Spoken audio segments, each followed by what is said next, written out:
सर्वांना जय बाळूमामा. आजचा दिवस असा आहे की ही रेसिपी काय मोठी नाही. प्रत्येक गरीब मध्यमवर्गीय घरामध्ये ही रेसिपी होतेच.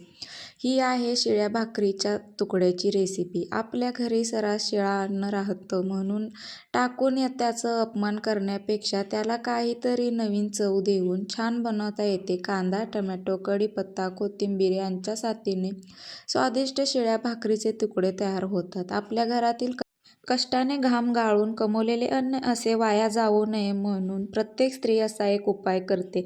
तुम्ही म्हणणार ही काय तुकड्यावरून लेक्चर देत. कसं आहे बारीक सारीक गोष्टीवरून संसार मोठ्यानं उभा होतो. जसे की हे अन्न. मग घरातलं दुपारी सगळं आवरायला घेतले. कारण की मला जायचं होतं मामांच्या मंदिरात.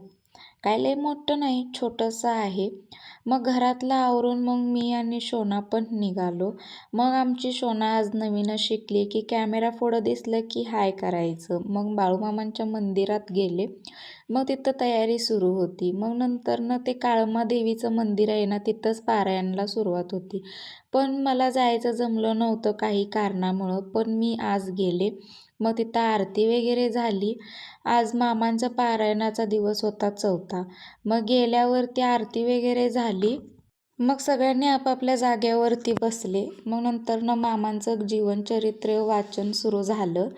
मग नंतरनं मामांना नैवेद्याचा प्रसाद वगैरे दाखवून मग आम्ही पण उठलो. बाहेर रांगेत उभारलो. प्रसादाचा लाभ घेतला. मग मी आणि शोना घरी यायला निघालो. तर असाच होता आजचा दिवस. भेटूया नेक्स्ट ब्लॉगमध्ये. सर्वांना जय बाळूमामा.